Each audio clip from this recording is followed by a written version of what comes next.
Bob Booker, I am so delighted to speak with you. Your footprint on Knoxville and all the history and knowledge that you hold, it's just no one else like it. And so I do want to start first by talking a little bit about your life story. You grew up in Knoxville in the bottom. Kind of take us back to your childhood. Well, I grew up down in the bottom, which I don't think the word ghetto had been coined yet, but if there were a ghetto, I lived in it in Knoxville. It was a very poor neighborhood where First Creek ravaged the community every spring after a heavy snow or heavy rains. Many of the houses in that area were substandard, and most of the people who lived there did menial jobs.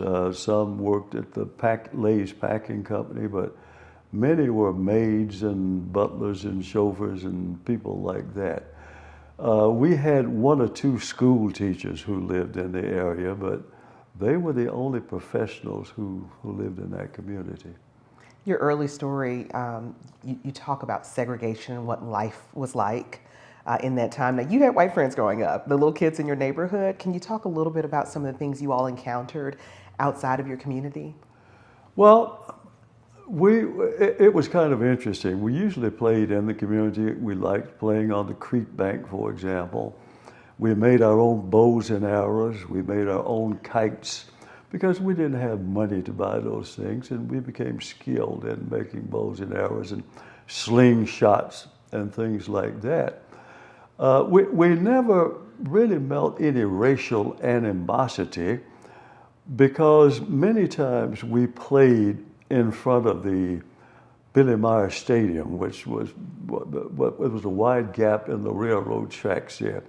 So we either played ball against white teams or we played on teams with white boys. So we had that good experience. And then sometimes on the creek bank, we decided to rock battle each other. And why we started throwing rocks at each other, I don't know, but we did some of that. But all in all, the relationships we had were pretty good, even though we were segregated. I'm not sure as a youngster I knew how bad segregation was because our teachers tried to protect us from it. For example, we would sing Stephen Collins' Foster songs with the N-word and darky and all of that. And our teachers would change those words to people. So they protected us as much as they could. And their attitude was that one of these days segregation will be gone and we're going to prepare you for that world. In fact, their phrasing was, in order to succeed in this world, you have to be 2 times as good as the white boy. Yeah. And they drilled that into our heads that education was important. Learn what you need to learn so you'll be ready for when that day comes. They had no idea it would come, but they prepared us just in case it did come. You know, when you talk about being prepared for the world to come, one of my favorite things to do is to talk to you about Knoxville College. And, you know, we've had some wonderful stories that we've done together where you walked me through the history and the legacy of that college. What was it like for you going off, well, I guess before school, because you were in the Army before that? That's right. In order to go to college, I went to the Army to get the GI Bill. Okay. So I could go to college. And that's when I grew up because I had lived in Knoxville the first 19 years of my life, hadn't been anywhere, didn't know anything, hadn't experienced life outside of segregation. But once I got in the Army and I lived in England for 13 months, I'd lived in France for 17 months, and over there I could stay in any hotel, go to any restaurant, see any movie, was just a free person for the first time in my life. And then when I came back to Knoxville in the spring of 1957, I was back to square one. Everything was still segregated. Riding the back of the bus, and by that time I could go to Chilhowee Park once a week instead of once a year. Okay. And so as president of the student government at Knoxville College, I saw what the students in Greensboro at A&T College were doing, sitting in at lunch counters, and I said, this is what we need to do in Knoxville. So I organized the students at Knoxville College to have sit-ins at the lunch counters and stand-ins at the movie theaters. And eventually we desegregated those facilities. So I'm honored to have been a part of that way back yonder. Take me back to what the mindset is like to have that taste of freedom. You know, it's one thing to sing the songs and to say one day and one day, but you got that taste of it when you went overseas. What was it like the first few weeks when you're like, okay, wait, I can kind of move and do and be at my own free will? Well, yeah, it was just so interesting. As I say, I'd been locked in the first 19 years of my life, hadn't thought about going to the Tennessee Theater, hadn't thought about going to the Riviera. I sat in the balcony at the Bijou because that's what was set aside for me.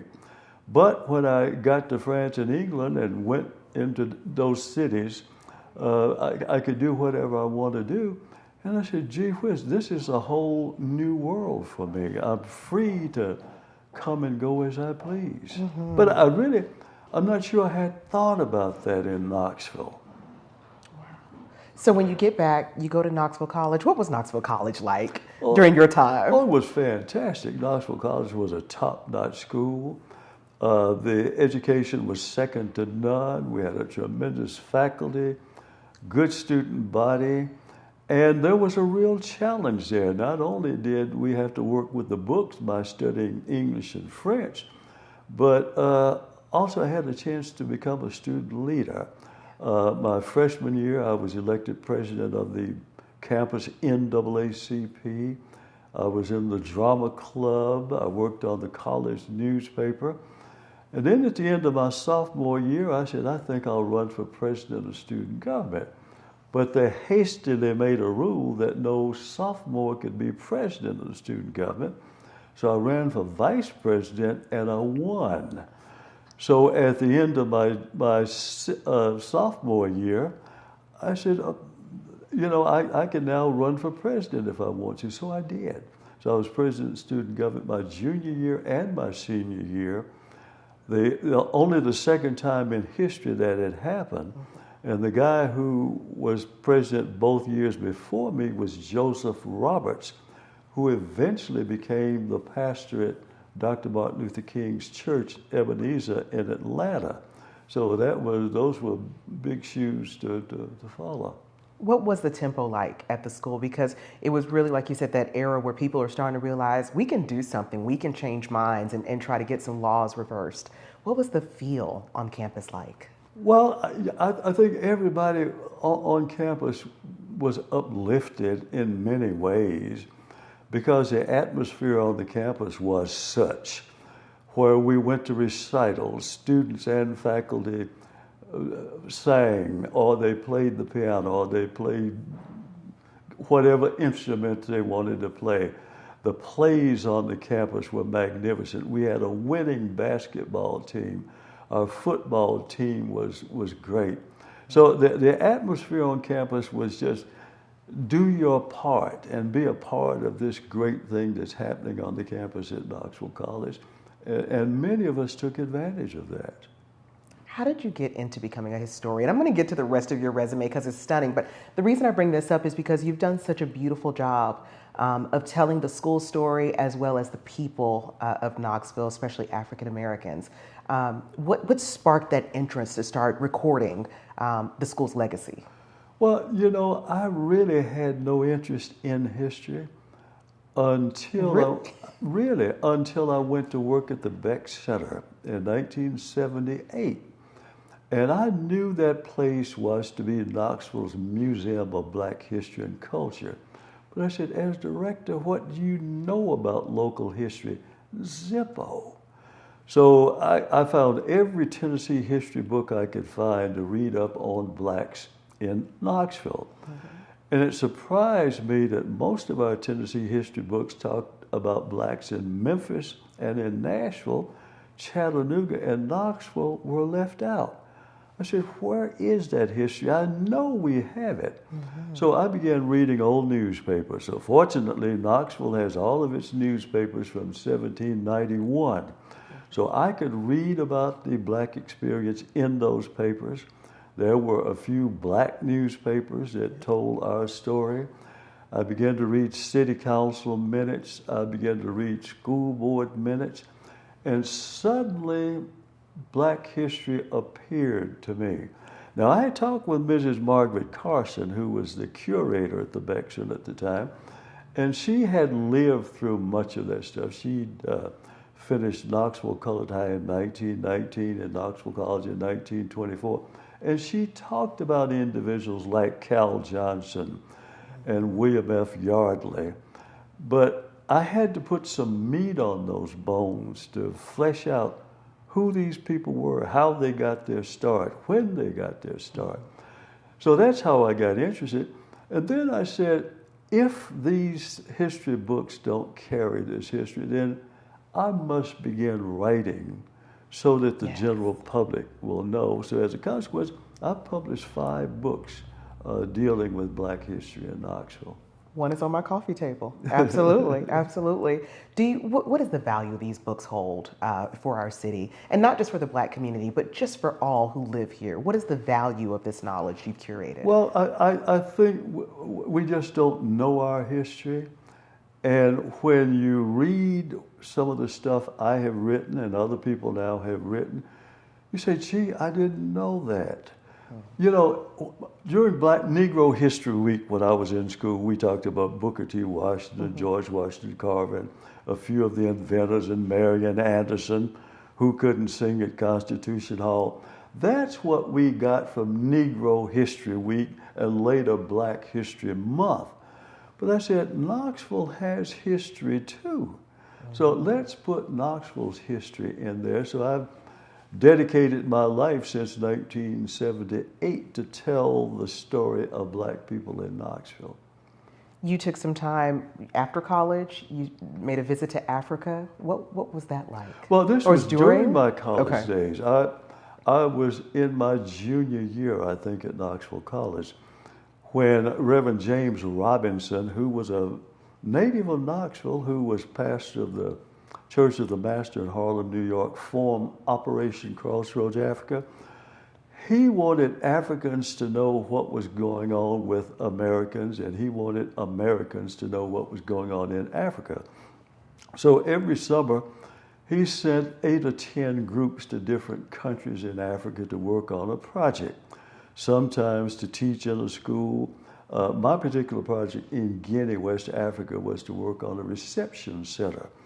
And we would get on an old beat-up truck and ride many miles to dig sand and haul the sand back to the construction site.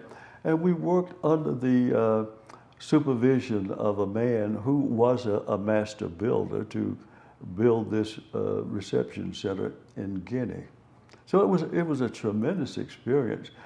I didn't eat that much in Africa. I was skin and bone when I got back because things were kind of primitive. You had the smells, and they had a lot of this French bread, and any time you got a piece of French bread, it was full of weevils, so you had to pick the weevils out before you could eat it. And eventually you got tired of picking weevils, and you just ate the bread. The weevils weren't going to harm you. They were just insects that come with flour. You know, for example, if you have a pack of cream of wheat in your cabinet, and it's there for a long, long time, weevils have developed or will develop in that cream of wheat or other grain that you have. So it's no big deal, but it wasn't a good experience. Wow. But, you know, to take that knowledge of, you know, you've gone out of the country 3 times, you know, France, England, and Guinea, and then you come back to Knoxville. So you've got this kind of worldwide vantage point. Kind of talk about how you changed or how you elevated your kind of your mission, what you were going to do next. Well, I wasn't sure what I was going to do next. I had no master plan. You know, for me, things just fall into place. Yeah, you know, Tearsa, let me tell you this. I do a prayer in the morning, and I said, Lord, all of my friends are gone. Why am I still here? All my talking buddies, people I talk with every day, are gone. I'm 87 years old, so they're gone. So I said, Lord, why am I still here? What is it that you would have me to do? Sure enough, he finds something new for me to do. You know, I had no idea that I would narrate the Veterans Day program with the Knoxville Symphony, but that was something new for me to do. I'm constantly working on projects that I didn't think I would work on because I guess I'm the man at the right time to work on them. So I just do it. So no, I have no plan for anything. Well, I think you are fascinating. You know, you're in Tennessee's history books. You know, first Black Tennessee State Representative. How did you decide you wanted to get Well, I into was politics? the first Black representative from Knox County. From Knoxville, Yeah, yes. there was one other from Memphis, A.C. Willis. He was the first Black legislature since Reconstruction. Okay. And then when I went to Nashville, I was one of 6 in the legislature in 1966. And your question, How'd I'm you sorry. pull that off? Like, how did you, what made you decide, I'm going to get into this? Well, I didn't decide. Again, the legislature had been reapportioned, and there was an opportunity for a Black person in Knox County to be elected to the legislature. I knew nothing about that. I was working for the city of Knoxville and was driving down the street one day, and Madison Jock Smith, a political figure, real estate man involved in various enterprises, said, "Booker, let me talk with you." He got in my car and rode with me and said, "There's a chance for a Black to be elected to the legislature, and we think you're it." I said, "Not me. I know nothing about the legislature. I know nothing about passing laws." He said, "Well, you can learn." I said, "But I'm not interested." He said, "Well, I tell you what, think about it. And if you decide to run, I will support you. I will help you buy your political materials, your placards, your cards." I thought about it. I talked to every ward chairman in my district, didn't know any of them. I said, "I'm thinking about running for the legislature, and if I do, will you support me?" They knew me because of my sit-in activities at Knoxville College, and they said, "We'll support you." I got in the race and had no problem.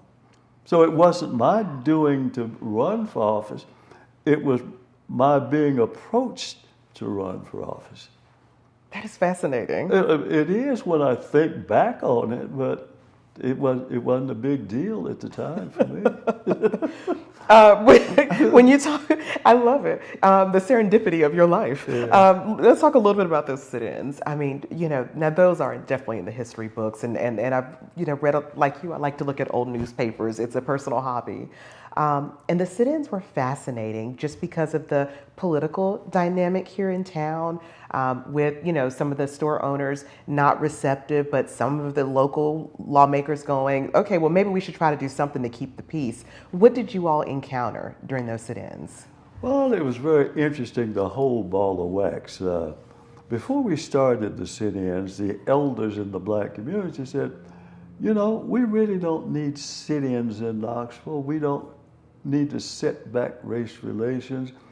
We think we can meet with the downtown merchants and negotiate open lunch counters."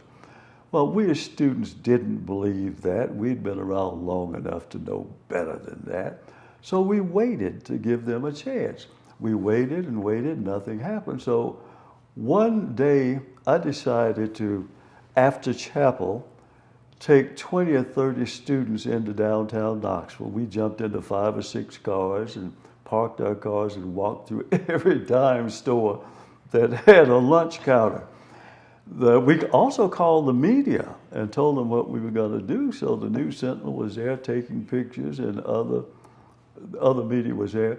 So when we got back to campus, the president of the college said to me, "The mayor wants to see you." So Mayor Duncan, That's right. I went to his office, and he said, "I don't know what you people are trying to prove. You know we have negotiations going on, and if you people come down here again, I'm going to put you all in jail." So I said, "Well, Mr. Mayor, that's your prerogative. But as president of the student government, my students say we're not moving fast enough, so that's why we came to town." Eventually, Mayor Duncan took me and another student to New York to talk to the heads of the 5 and dime stores to bring about desegregation. But they said, If we meet with you, we got to meet with people in Augusta, and Atlanta, and Memphis, and wherever, and we just can't afford to do that. So they refused to see us. But Mayor Duncan Kaz Walker, who had been mayor, and former Mayor George Dempster were in favor of desegregating the lunch counters. So that's why we didn't have police dogs biting people. Mm-hmm. That's why fire hoses weren't turned on people and people weren't beaten with billy clubs, because the people in leadership said, we're not going to have any of that. You don't hear about that often when you revisit that era of our country. Kind of a different feel in Knoxville? It was, well, when you compare it with what went on in Birmingham and Selma and other places where people were beaten unmercifully, mm-hmm. we didn't have that. In fact, Mayor Duncan told me that the governor of one of those southern states, I forget which one now, called him up and said, aren't you a part of the South? Aren't you a southern city? And Duncan said, yes. Well, why are you allowing that stuff to go on in your city? He said, because I don't want in my city what you have down there in your state. That's exactly why we're permitting peaceful protests. What was it like when you found that your work worked? All of those sit-ins worked. What was it like when things started changing? Well, it was gratifying that we made that change. After all of those years of segregation, since 1875, when they passed those first segregation laws, didn't mention black people in the law, but it gave the proprietor the right to refuse service to anyone. Mm-hmm. And you would think the law meant to those people who wouldn't pay, those people who were drunk, those people who were dirty, boisterous, but it meant black people without specifying black people. So from 1875, we had to deal with that nonsense until we broke down the segregation here in Knoxville.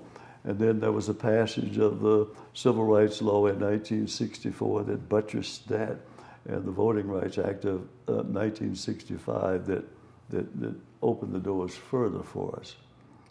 As a historian who has read over countless articles and newspaper clippings, do you have a favorite story or favorite moments in Knoxville history, whether when you're speaking to classes or to folks at the back? Is there something that always kind of sticks out for you? Well, I guess there's several, but one that I always refer to was an article in 1864 in the Knoxville Whig. And of course, Parson Brownlow, who was an editor, didn't like, well, he didn't like Union people at all. Okay. And anytime he had a chance to sock it to somebody, he did. And he has this story about this Union soldier in 1864 who came with his new uniform and his shiny sword and all of that, and impregnated a young slave woman who belonged to a druggist in town. He didn't mean to tell this story, but he did. He said the offspring from that mixing of the race with this soldier and this Negro slave were 4 half-white babies. To me, that said they were probably the first quadruplets in the city of Knoxville. That's the story that got me. I didn't care about the relationship with the slave and the white soldier, but the quadruplets that came out of that relationship really grabbed me. Because we know the other stuff has happened in history, but that one got, the race mixing has always happened. See, that there was never a law against race mixing. There was a law against interracial marriage. But the slave master had his way with his slaves, so there could never be a law throwing him in jail for dealing with his slave women. Oh, my goodness. Do you hope that there's going to be somebody after you that will continue this legacy of digging through the papers and telling those stories and piecing them together? I wish. But I don't know that anybody has been called. You know, preachers are called, I guess, and I guess I've been called to do this.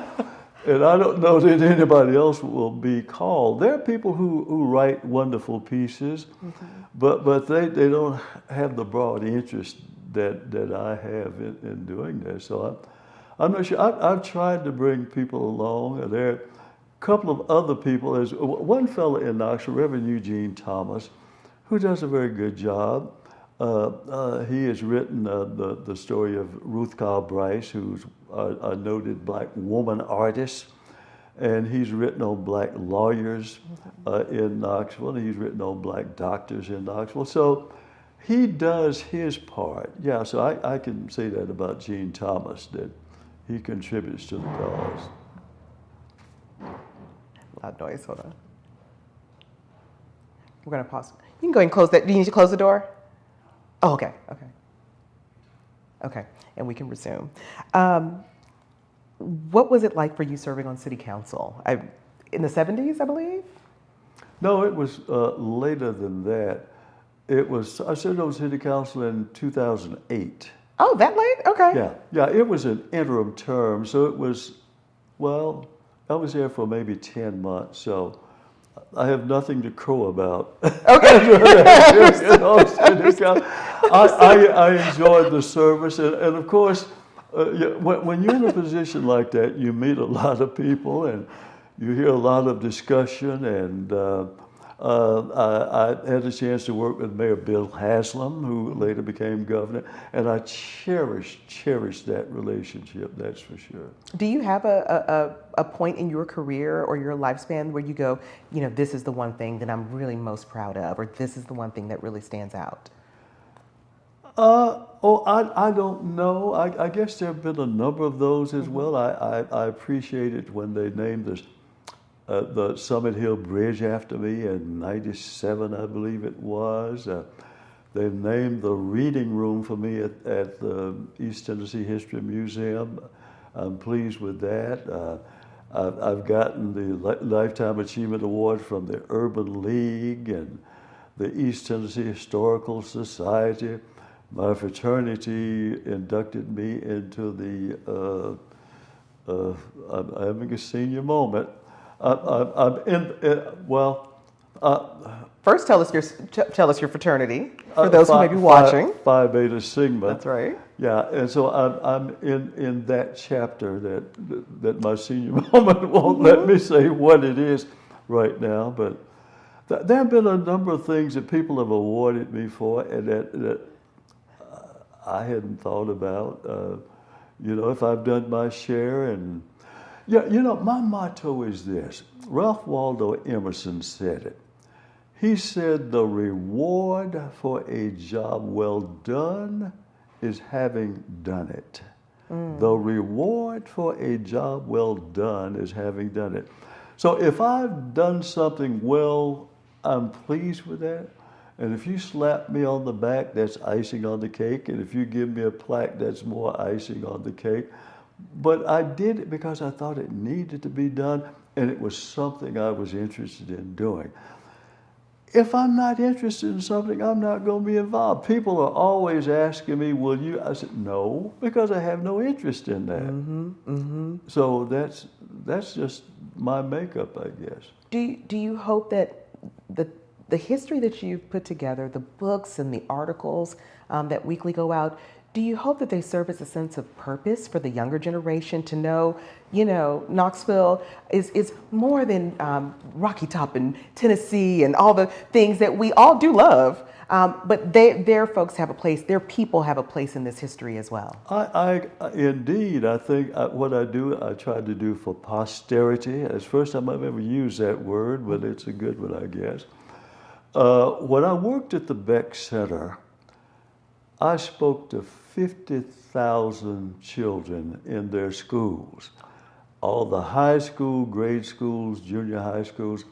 I went to impart the history that I knew. I developed a slide presentation and tried to make the kids in those schools aware of what Black Knoxvillians had been up to for the past 200 years.